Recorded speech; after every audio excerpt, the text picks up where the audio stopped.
problem of Nigeria's oil and gas sector is above ground infrastructure because they're aging.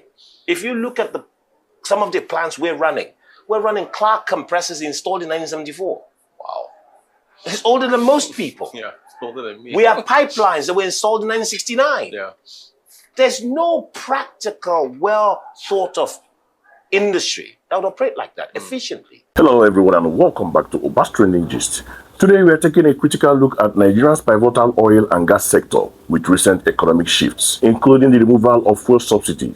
There has been a lot of talk about where the country's energy future is headed. The guest on Arise News, Kola Karim, the chairman of the Shoreline Group, has some truly eye-opening insight, especially regarding President Tinubu's administration.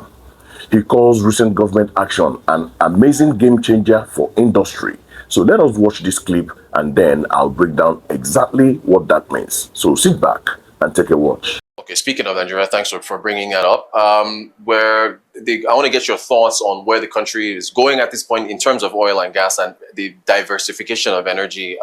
We've got, of course, fuel subsidies, everybody, they've been removed. Prices have gone up. To try to augment that, the government has introduced the compressed natural gas. They're trying to use that as an alternative for, folks to be able to travel, a more affordable alternative. And also on the, revenue side, trying to boost oil barrels per day production to about 3 million or so or more, I think by 2030 or so.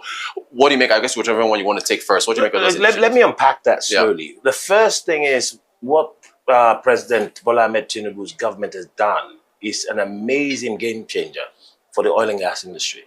First is the executive order. Yeah. The executive order, if you work back, pre the executive order, all operators in and around the oil and gas sector in Nigeria can only spend $2 million.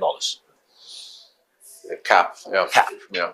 This executive order moved that to 10. Now, let me give you and quantify that. $2 million would not even buy a compressor. That's a necessity to operate in the oil and gas sector. So you can imagine what used to happen before. So if you needed a compressor, remember, the problem in Nigeria is not about reserves. Nigeria has 47 billion barrels of reserves, 210 TCF of natural gas. The problem of Nigeria's oil and gas sector is above ground infrastructure because they're aging. If you look at some of the plants we're running Clark compressors installed in 1974. Wow. It's older than most people. Yeah, it's older than me. We have pipelines that were installed in 1969. Yeah. There's no practical, well thought of industry that would operate like that efficiently. So the inefficiencies is not today, it's crept in. So what the government did, by the president signing that executive order, put a big game changer to the table. Now, $10 million can be spent. So the production that's going up is not by accident.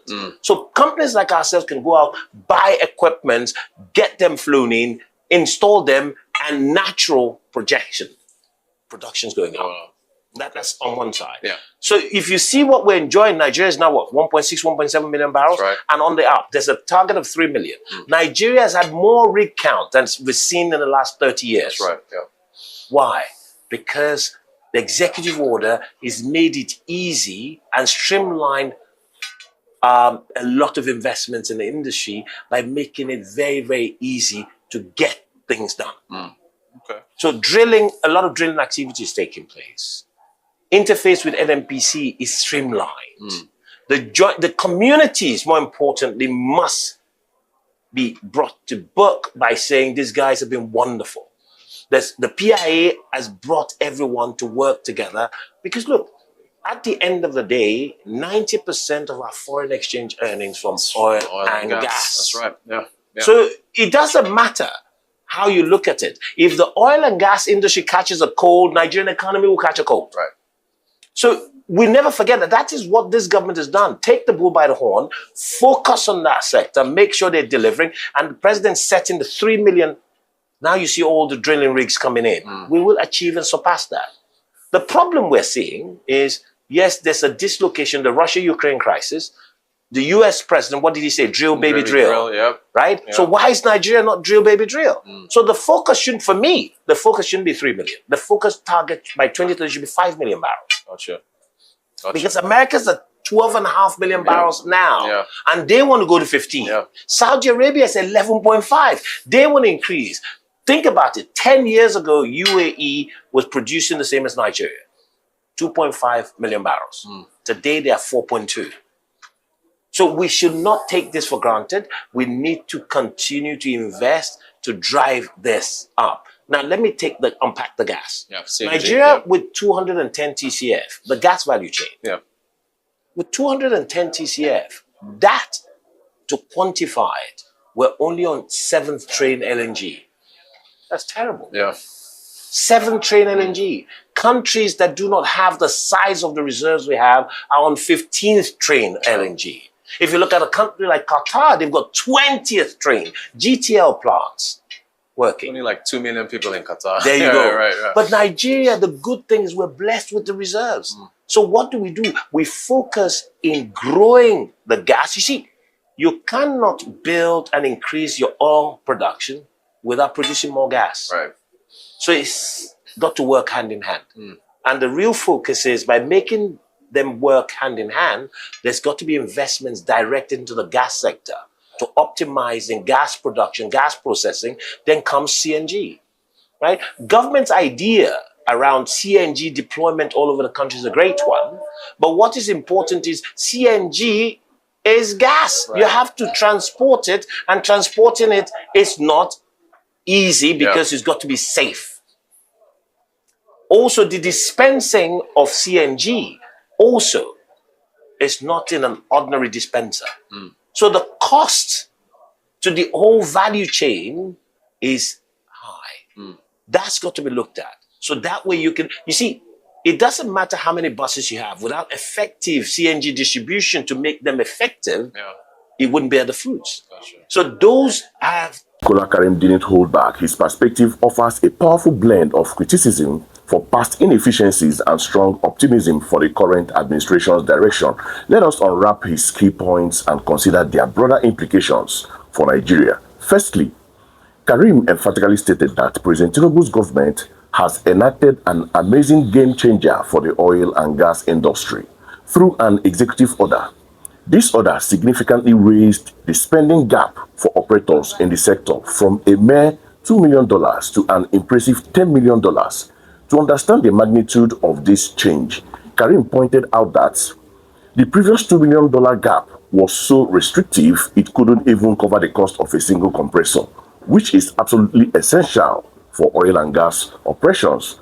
Imagine trying to run a multi-billion-dollar industry with such a paltry spending limit on crucial equipment. This previous gap clearly stifled investment and operational efficiency. Karim then delved into Nigeria's fundamental challenge in the oil and gas sector. He clarified that the problem isn't a lack of resources. Nigeria boasts vast reserve of 47 billion barrels of oil and 210 trillion cubic feet, that's TCF, of natural gas. Instead, the real issue lies above ground in the country's aging infrastructure. He highlighted that some compressors in use were installed as far back as 1974 and pipelines in 1969. This obsolescence leads to massive inefficiencies and significant production losses. The executive order, by allowing greater spending, directly addresses this by making it easier for companies to invest in new equipment, carry out maintenance, and ultimately get things done. This is already yielding results, with increased drilling activity and current oil production climbing to between 1.6 and 1.7 million barrels per day. Looking ahead, Karim believes Nigeria should be far more ambitious with its oil production targets.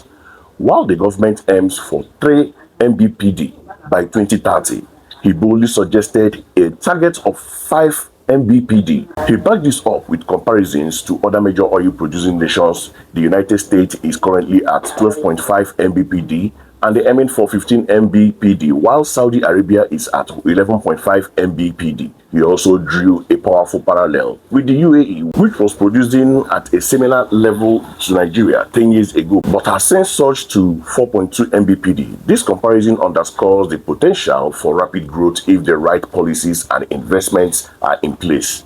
Furthermore, Karim emphasized the critical need for investment in Nigeria's gas sector.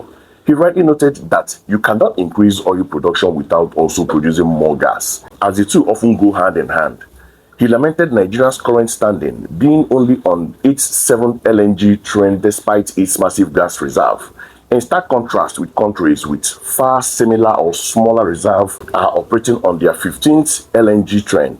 The Qatar, a leading gas producer, has 20 LNG trains and numerous gas to liquid, that's GTL plants. This highlights a huge untapped opportunity for Nigeria to leverage its gas wealth for economic transformation, industrialization, and revenue diversification. Finally, acknowledging the government's good idea to deploy compressed natural gas (CNG) as an alternative fuel across the country, Karim flagged a crucial hurdle: the high cost associated with transporting and dispensing CNG.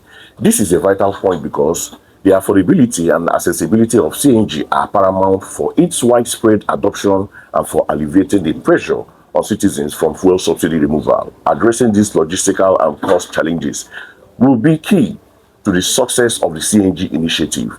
In my view, Kola Karim's insight provides a clear roadmap for Nigeria's energy sector. The executive order is indeed a pivotal step in unlocking investment and addressing the long-standing issue of dilapidated infrastructure. However, the path to reaching and surpassing ambitious production targets like 5 Mbp and truly capitalizing on Nigerian gas potential requires sustained political will, consistent policy implementation, and strategic investment in critical areas like gas processing and CNG distribution.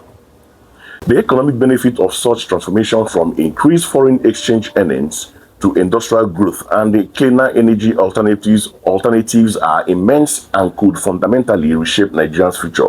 So, what are your thoughts on Kola Karim's analysis? Do you agree that President Tinubu's actions are a game changer, or do you think there are still significant challenges ahead? Let us know in the comments below. So, don't forget to like this video, share it with your friends, and subscribe to Oba's Trending Gist for more in-depth discussions. Thanks for watching, and I'll see you in the next one.